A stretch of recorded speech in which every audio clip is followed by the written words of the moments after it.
Okay, looks like we are live. How's it going, everybody?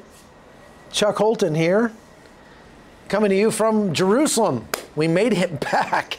It was kind of a miracle.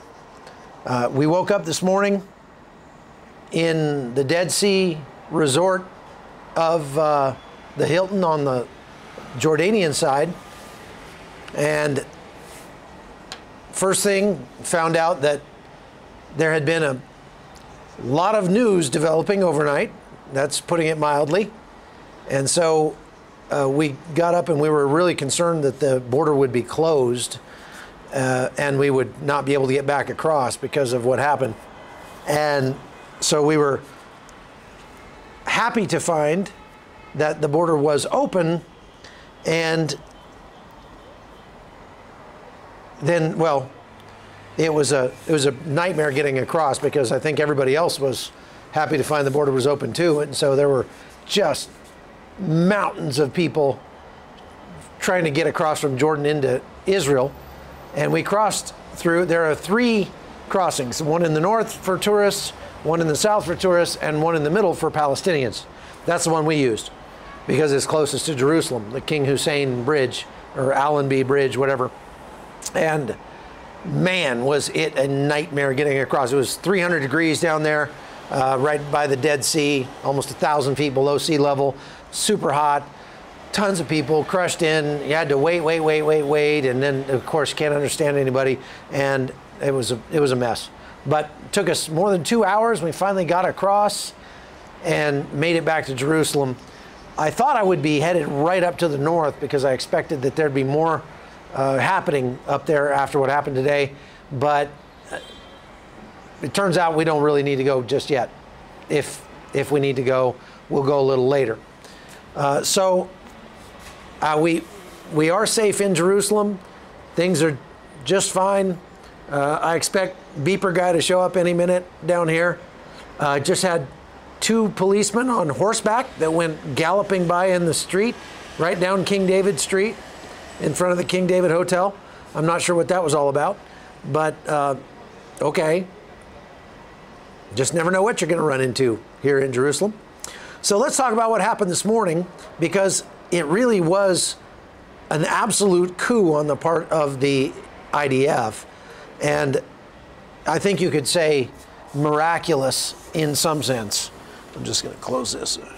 And I say that because, well, let's talk about what happened first of all. Hezbollah was apparently planning to fire a massive volley of rockets out of southern Lebanon, aimed mostly at Tel Aviv. Those rockets were, I think the idea was that they were going to fire a bunch at the communities up in the north to saturate the area and keep the Iron Dome busy, get it occupied, and then fire a huge volley of long-range, much larger missiles, very expensive missiles, at Tel Aviv, targeting the Mossad headquarters, an intel base, and a couple places like that, strategic places. And excuse me while I have a little drink. We crossed the Jordan River today, and we stopped and just scooped some water out. It's really good. You know, drinking water right out of the Jordan River is really something. So I'm sorry, the IDF was about to get struck by 6,000 missiles. Israel would have been absolutely overwhelmed by that. But apparently, the Mossad has some intelligence that Hezbollah didn't know about. And so they had it planned. Did you need something? Oh. And so they had it planned that just before the rockets were due to fire, apparently they were scheduled to fire at 5 a.m. The IAF, the Israeli Air Force, took off more than 100 aircraft flew into Lebanon and struck the rocket launchers with the rockets on their stands ready to get fired 15 minutes before they were about to fire at Israel. Now, if that is not an absolute coup against Hezbollah, I don't know what is. They just lost probably, I don't know, between a 10th and a 20th of their total missile stocks. I would say closer to a 10th of their total missile stocks, because they have been firing 50 to 60 missiles a day for the last, months. And they have fired not only the ones that they have fired, the missile is a one-time use thing, right? You can't reuse it. So once you shoot it, it's done.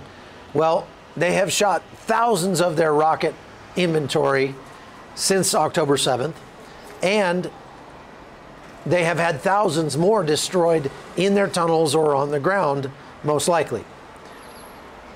So along with the 6,000 that were just destroyed, there's a good chance that Hezbollah does not have a massive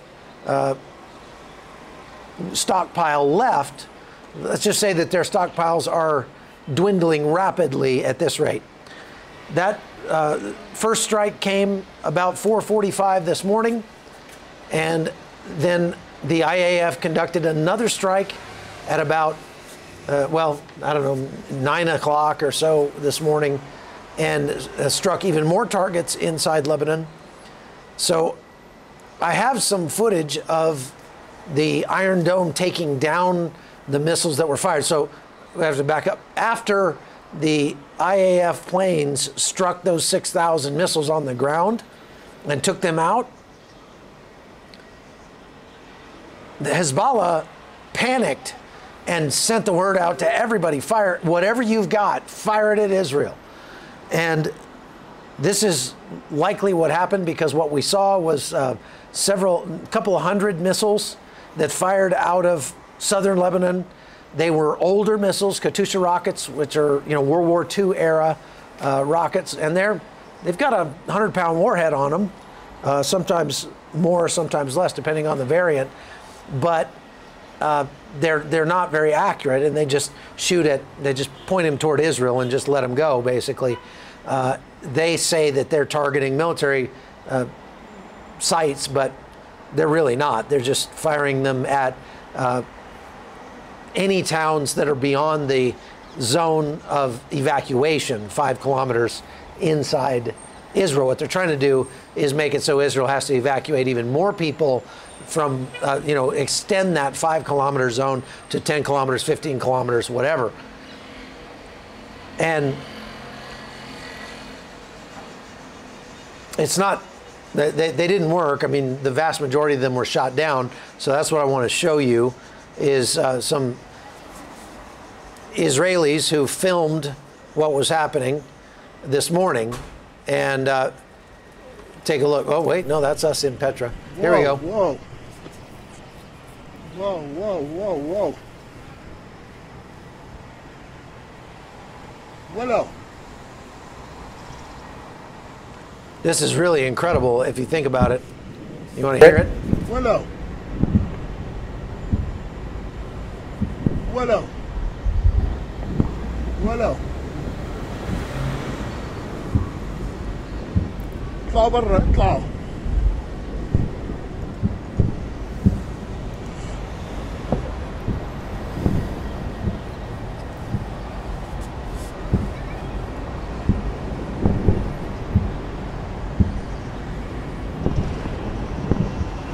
Now, I showed you that. That's a long clip.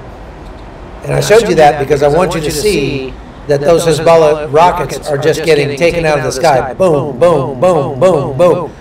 And this is over northern Israel. They are not striking, military targets. They are getting taken down by the Iron Dome system. The Iron Dome system, as you can imagine, has probably been beefed up on the northern border in anticipation of this attack. And so they handled this, couple of hundred rockets coming across with relative ease. Now there was one strike, one rocket fell on a chicken coop, and we have footage of that. So this is the rocket that fell on a chicken coop in northern Israel. Barbecued a few chickens there. And you know what that means? That means it's time for the UN to get involved. It's time for the UN to get involved, because what we're looking at there is a genocide. I'm sorry, I just had to do that. Just Oscar bet me that I wouldn't call it a genocide on live TV, but yeah, it was a genocide for sure. So yeah, that total dad joke. I know, sorry, but that's what it is, folks. It's a genocide here in northern Israel. All right. So for its part, Hezbollah had, if you thought the genocide joke was funny, listen to what Hezbollah said. Hezbollah said, they announced that we have accomplished our objectives for our attack, and we have fully avenged the killing of Fuad Shukr. Thank you very much. That's all we have for today. That was Hezbollah, okay? I don't know who it was that made the I don't know who it was that made the announcement from Hezbollah, but that guy fulfills the role of Baghdad Bob. Hezbollah plans to fire 6,000 missiles and take out Mossad headquarters, and they have big plans. Those missiles get destroyed on the ground in Lebanon, likely with their crews. And those missiles go on missile launchers. The missiles, as I said, are not reusable, but the launchers are. And this is very important. This is something that you're not hearing on the mainstream media, that if they just destroyed 6,000 missiles on their launchers ready to launch, and even likely more than that, because they had additional strikes later on today, those are missile launchers that will not be reused. And so if Hezbollah has 100,000 more missiles, but they don't have any missile launchers, well, guess what? Well, those missiles aren't going to do them a whole lot of good, are they? So today, what happened today was a huge deal. It was a major strike. And Hezbollah is scrambling to save face. Hassan Nasrallah is speaking right now, as I speak.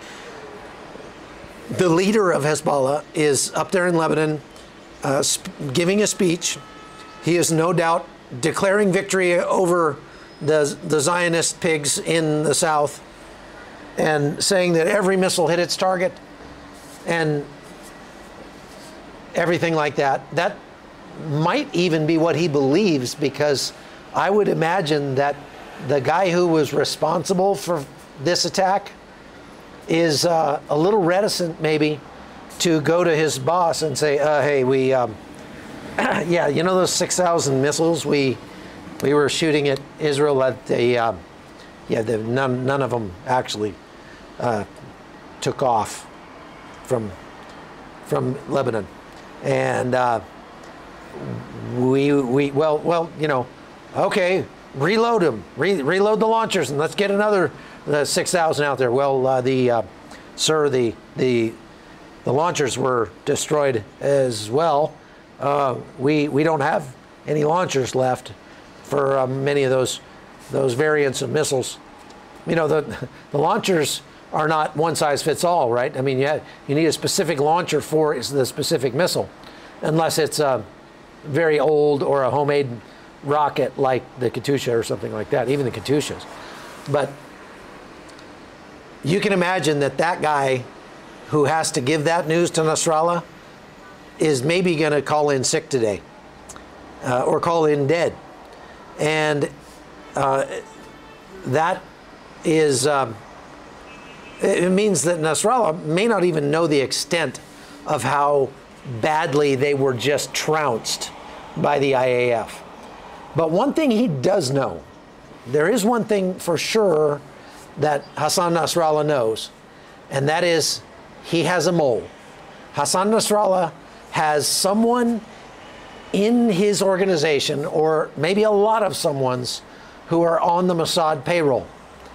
And they had very, very precise intelligence about what was supposed to happen today, what was supposed to be the great victory of Hezbollah over Israel. That, yeah, not so much. So, just a minute, I need another drink of my Jordan River water.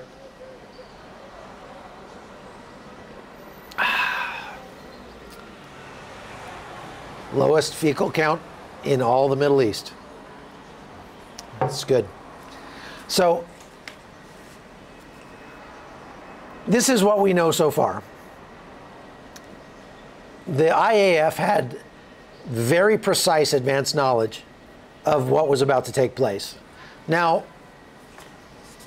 some of that advance notice, some of that intel could possibly have come from the IAF itself, from the Mossad itself, from their airborne platforms, satellite footage, because the rockets and their launchers, the missiles, have to be pulled out of their underground hiding places, and they have to be set up and ready to fire. In some cases, not in all cases.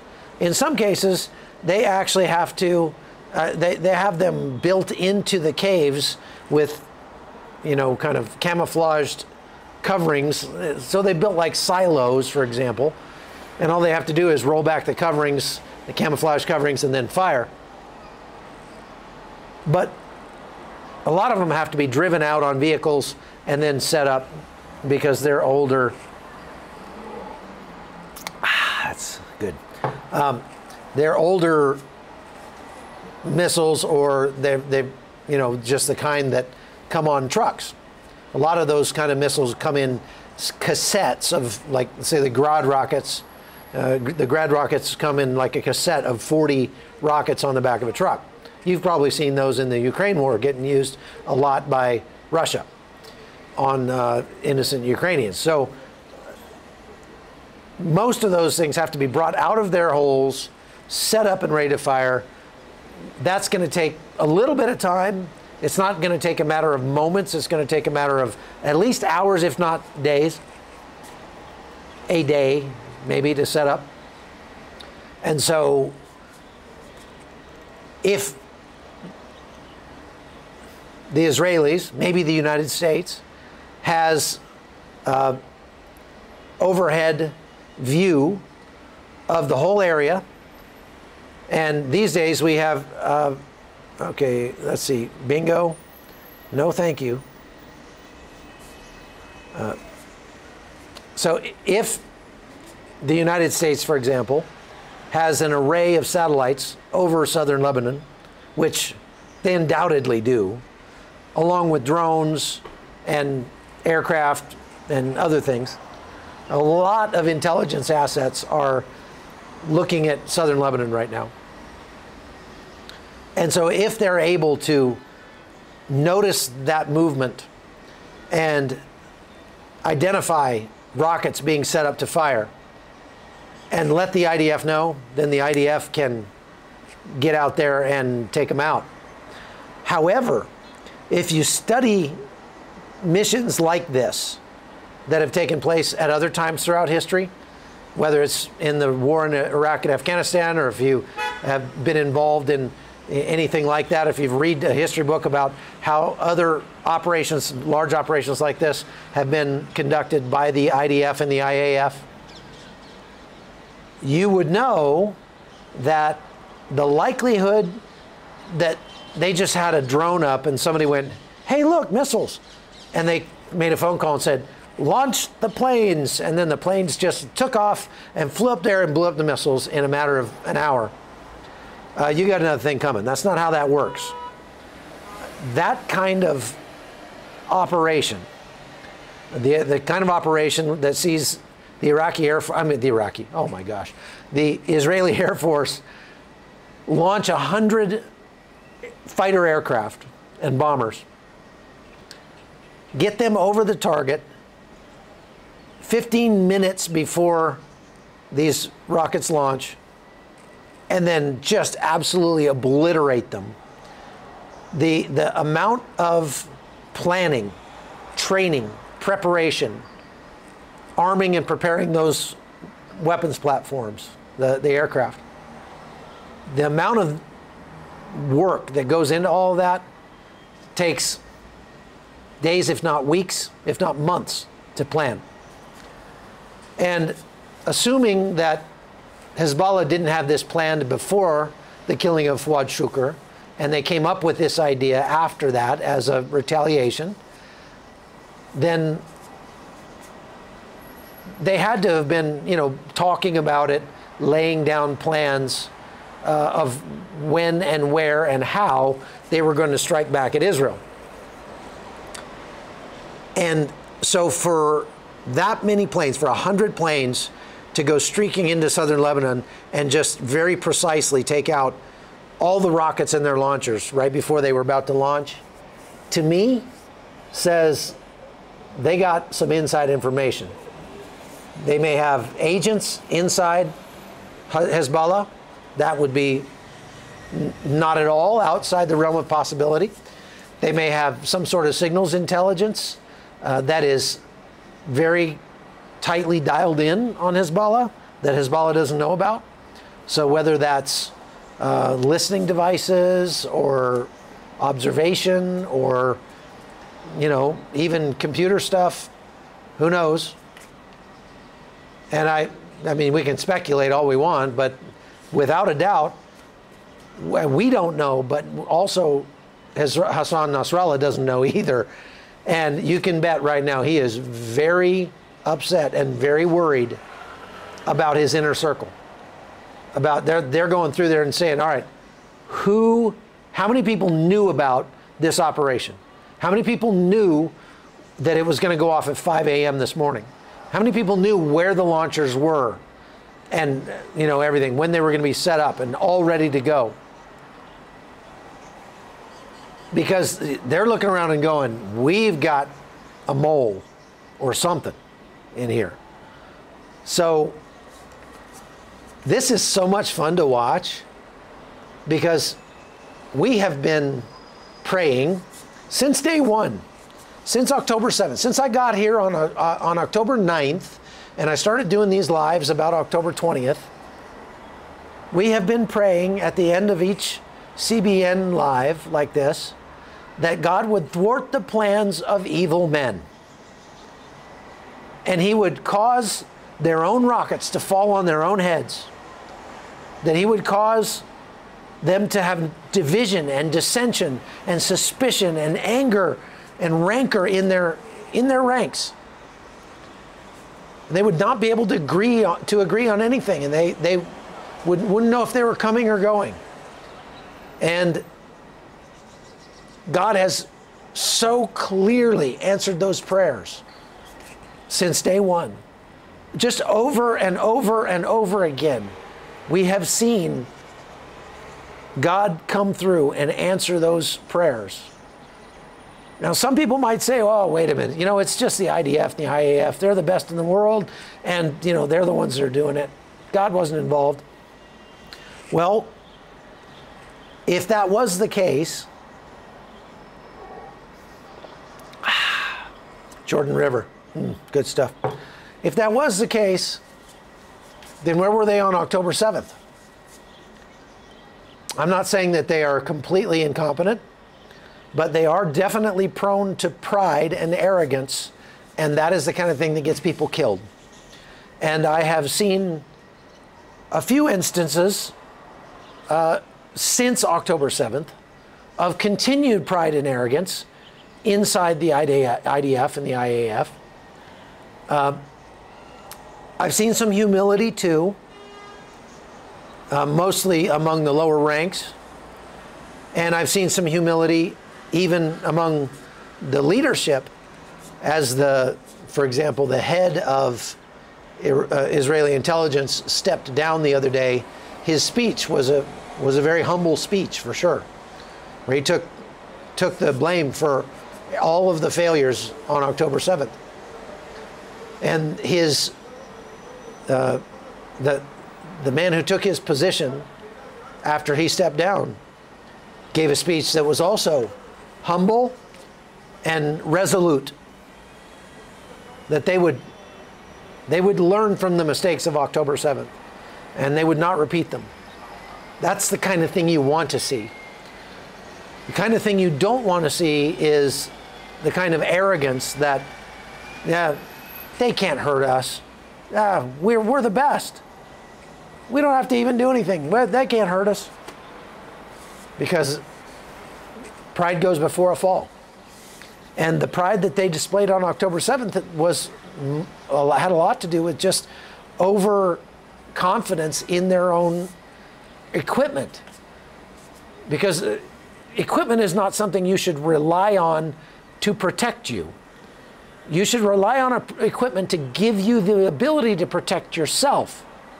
They made the mistake of setting up artificial intelligence and thinking, the AI will protect us. Well, we don't really need a lot of people down there on October 7th. Those people that were down there were saying, hey, we got a problem, like for a year beforehand. And the leadership of the IDF was like, don't bother us with that garbage. That's not going to happen. They can't attack us. That's aspirational at best. That's what they called it, aspirational. Well, it wasn't aspirational. It was operational. And so we should be very careful in our own lives and as a nation.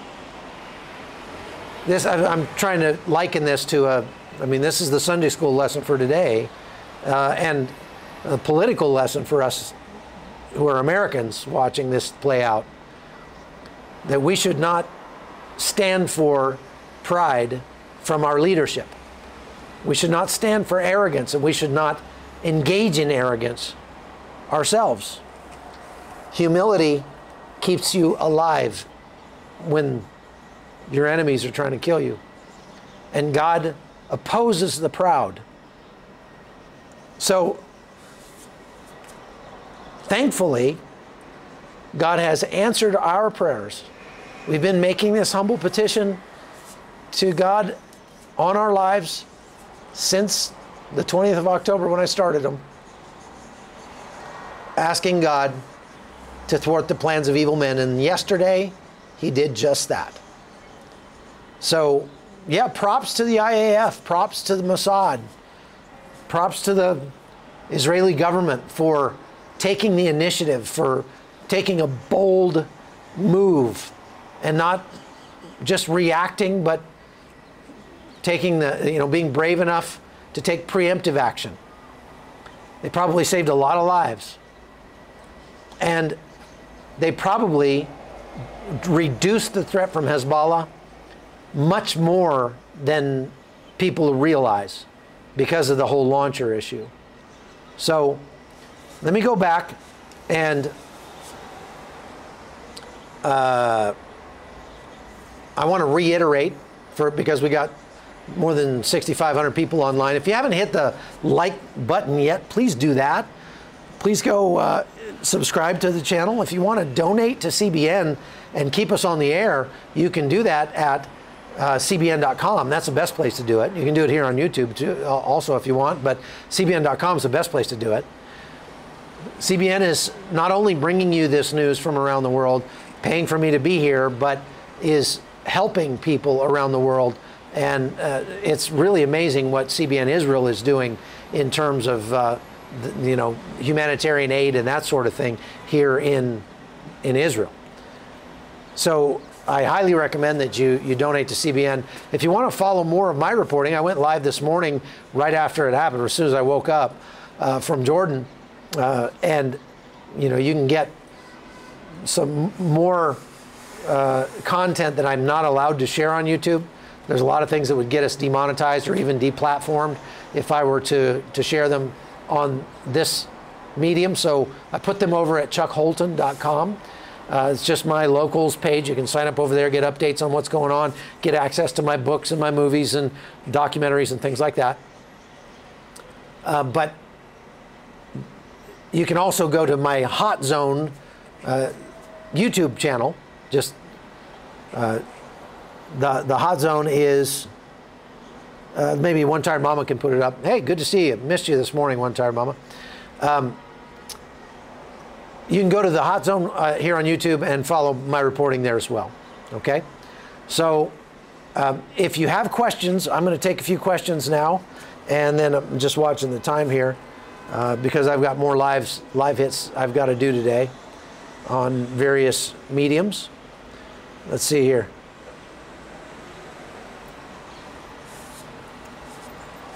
Let's see.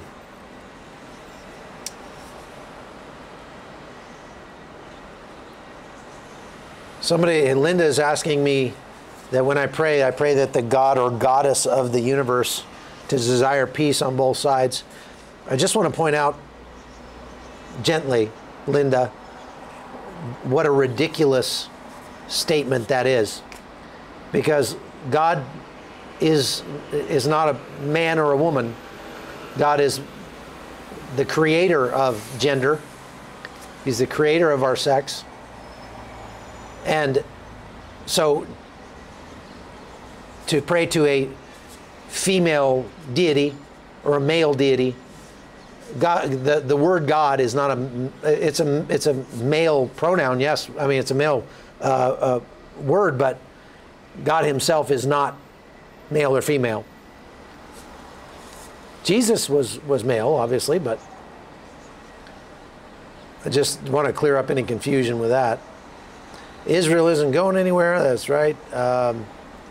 Happy birthday, Renee Henderson. You might not celebrate your birthday, but we'll celebrate your birthday for you. So happy birthday. Let's see here. I'm just backing up. The comments thing is a little difficult to navigate because it snaps around. But Bergen says, objectively speaking, the U.S. should not back Israel. I'm not sure what would lead you to say that, Bergen County's finest. Israel is our best ally in this region. We need allies in this region. And if not taking a stand in a contest like this that's just so clearly, that it is so clear that Israel has the moral imperative, the moral high ground, would be making a decision. You know, if you get involved in something like this, or if you don't, both of those are a moral choice. And to stand back and to watch Israel be attacked on October 7th and to say, yeah, we don't need to support Israel in this. There's no reason for us to support Israel as they try to defend their homeland, as they defend their sovereignty, defend their people, is pretty morally reprehensible, I have to say. And so I don't know about you, but maybe it would save us a little money, but at what cost to our national honor? Okay, let's see here. Jordan algae water. That's right. You like my Jordan algae water? It's good stuff. It's got a little piquant after dinner taste to it. It's good stuff. I like it. Okay. Well, I'm not seeing a ton of questions. If you have a question, ask it now. Please put it in all caps. It makes it easier for me to pick it out. If you're making just regular comments, please don't put it in all caps so that you don't confuse me. I get confused easily, you know. Do you think this is similar to World War II in that Yamamoto said all we have done is wake a sleeping giant? Do you think Iran is now thinking the same? Let me just put it this way. In my experience, more than 20 years of covering wars and disasters around the world, many of them here in the Middle East, one thing I've learned about Middle Eastern culture, specifically Muslim culture, they are big talkers. It is, possibly because in Islam, they respect the strong horse. They will follow the strong horse, and so it's better to look like a strong horse, even if you're not. And so if you remember, if you're my age or older, you might remember at the beginning of the Gulf War, Saddam Hussein was out there saying, "This is going to be the mother of all battles." And then, we went in there and just decimated them in 100 hours. This is indicative of Muslim mindset. Like, we're gonna bark really, really loud at you. Now, whether or not they can back that up isn't quite as important to them. And what we find is that, and especially tyrants, not just Muslim culture that's big on, talking trash, but tyrants are big on talking trash, and tyrants tend to inflate their own abilities, the abilities of their men, whatever. Maybe that's because they live in a bubble and everybody's afraid to say no to them.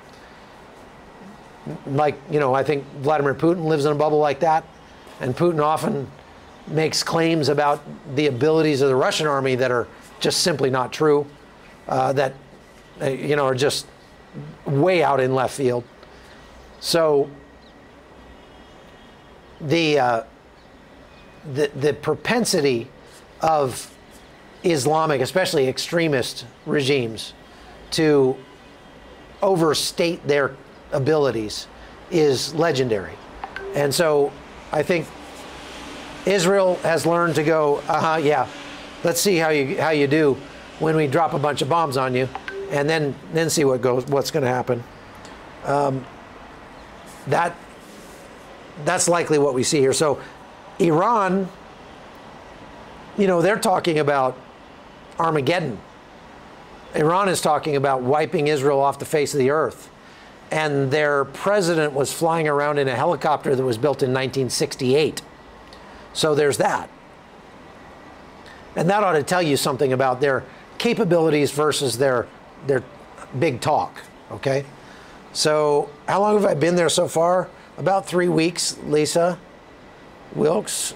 Does Hezbollah have any anti-aircraft weapons? Well, they do, but not that could defeat Israeli jets. Israeli technology is far and beyond anything Hezbollah has, because what Hezbollah has, it got from Iran, and we've already learned that Israeli aircraft can defeat Israeli aircraft can defeat Iranian anti-aircraft stuff. Will you and Oscar be sleeping in shifts tonight? Nope. Not at all. We just go to sleep. It's fine here in Jerusalem. There's people out eating at the restaurant over there, having dinner. There's people that were sitting around the swimming pool over here at the hotel. And people out walking their dogs. We were, walking, doing some shopping today, went and got a haircut. And people out there, thousands of people out in the streets. They're not concerned. Do you think Israel would attack again to push back the enemy? I think they would, and I think they will. Darth Ego. I think they would, and I think they will. They are going to do what it takes to get their people back to their homes in the north. That's their goal for the north, and they're just trying to wrap things up in the south, I think, before they really kick that off. Is Russia still financially involved or involved through proxy assistance? Very good question. And yes, they are. Russia has troops on the ground in Yemen assisting the Houthis in targeting, like, this oil tanker that they just blew up. You can bet that that oil tanker was not Russian oil bound for, someplace, because the Russians are there. The Russians are in Syria assisting in some way, shape, or form. Not only the Syrian government, but possibly the Iranian-backed militias that are there. Iran even has flown cargo aircraft recently into Beirut. And those cargo aircraft normally are used to drop off, military equipment, materiel, trucks, maybe even missiles, most likely some sort of electronic warfare stuff. And I think Russia is passing out its high-end electronic warfare stuff because it's wanting to use it against American technology. It's wanting to see how it stacks up to American technology before they go all out in, in the war in Ukraine with that stuff. But I think they've already gotten their answer because the Israelis have been able to penetrate at will into Iranian airspace and into Lebanese airspace without getting anything shot down. So I guess we'll see. What time is it here? It is 7:13 p.m. Why doesn't the IDF strike the Houthis? Well, they have, but that's kind of the United States job right now. The U.S. is down there, and so is the UK and France and a bunch of other, allies that have ships down there that are supposed to be protecting the shipping. But they aren't doing a great job of it. It's not going real well because normally when the United States strikes back, they try to be so surgical and so precise, but they're striking, it's Yemen. Yemen is a giant dirt parking lot. It's, there's a bunch of warehouses they're blowing up and stuff. And, the Houthis, you're not going to bomb your way out of that unless you carpet bomb, and they're certainly not going to do that. When Israel struck the Houthis, they struck the port and put the port out of commission for a couple of weeks. They struck their oil reserves and made it instantly a lot more difficult to get gas in Yemen. That's what the Israelis did. The United States has been, their response has been awful flaccid so far in the Red Sea. So they need to do a better job about that. What's the feel of local Israeli citizens? How concerned are they? Well, like I said, I wish I could show you this. There's a red double-decker bus full of Israeli tourists that's driving by in the street right now. It's stopping at here, maybe I can show you real quick before I don't know if I can turn this around. Yeah. Do you see that? Can you see those? I'm trying to do two things at once here. See the red bus down there? It is full of Israelis, and they were singing. I see a guy with an M4, and when they pulled up, everybody on the bus was singing and clapping, just having a good time. So there's your answer. The Israelis are down there going, "Yay, we're having a great time," And so you're wondering how the Israelis feel. That's how they feel. Okay. I'm not sure. I've never seen a double-decker tourist bus down there, but they're having a great time. That's interesting. Let's see here. I used to say Israel is the safest country in the world. Is it? No, it's not the safest country in the world. I would say Armenia is safer than Israel. Panama is in some ways safer, perhaps. I mean, you don't have to worry about rockets and missiles. But it depends on where you're at in Israel as well. I mean, I'm here in Jerusalem, and I'm in a nice part of Jerusalem. If I went 2 miles that direction, I'd be in East Jerusalem, and it's significantly less safe for a guy like me over there, but it's not so unsafe I wouldn't go. There are places in Israel where you wouldn't send your wife alone at night walking by herself. But there is no place in Armenia where I wouldn't send my wife alone at night by herself. I mean, literally, that is so safe. That place is so safe. And in Jordan, we just came from Jordan today. Jordan is arguably, well, in some ways, definitely safer than Israel is, even though it's 60% Palestinians. there are certainly places in Jordan I wouldn't want to go, wearing an American flag on my hat or something. But, it wouldn't be safe for Americans. But in general terms, by whatever objective measure you could come up with, Israel's safety problem comes in the form of rockets, missiles, drones, shooting, stabbings, and ramming attacks.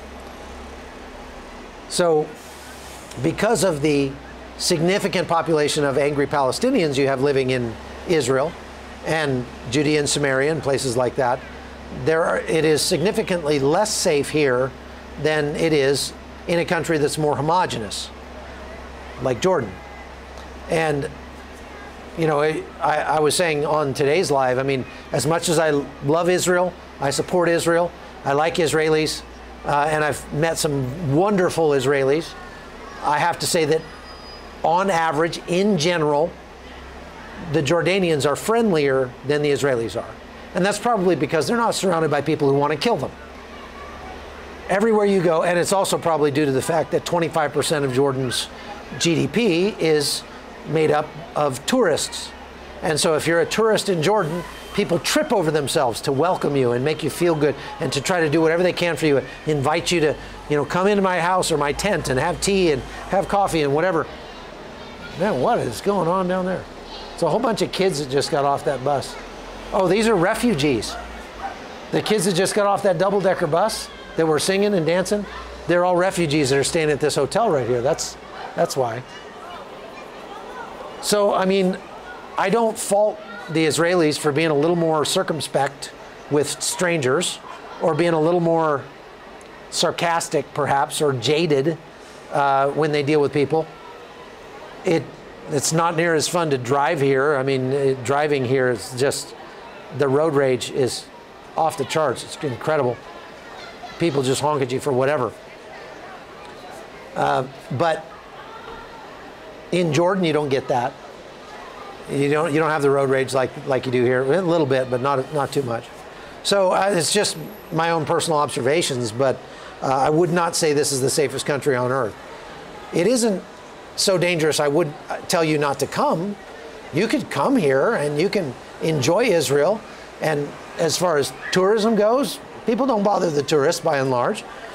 But just from an objective standpoint, it's just not the safest country on earth. Chuck, why isn't anyone holding the UN accountable for not securing that buffer zone from Hezbollah? Good question, Rico. I don't know the answer. I wish they would. How do you see what is happening shaping the future of the region? Israel is taking a strong stand against Hezbollah and Hamas. I'm going to turn this light down because it's getting dark out there. I don't have a crew. It's just me. So everything that happens here in front of and behind the camera is just me doing it. Israel is taking a strong stance against Hezbollah and Hamas, and they have to. But that is the way that you have to deal with genocidal maniacs on your borders. And typically, in the past, the only thing I can look at is the history of this region. In the past, when Israel has taken a strong stand, they have been rewarded with a period of calm after after the hostilities cease. They back off and their enemies lick their wounds for a while, and then they rebuild their strength and they start to agitate against Israel, and then they go at it again, and Israel has to do it over again. Until they're able to go kill the leadership of Hezbollah and convert them to Christianity, that's probably not going to change. So you're likely, I don't like making predictions because there's too many things that could change every day. There's 5,000 things that could change everything for forever. But just looking at the trajectory from the past to the future, if you just extrapolate that line out, Israel's going to go through, they've had this intense period of violence, they're going to go through a period of peace, and then the violence will spike again. And they just keep doing that ad nauseum until people's hearts get changed. And that's all there is to it.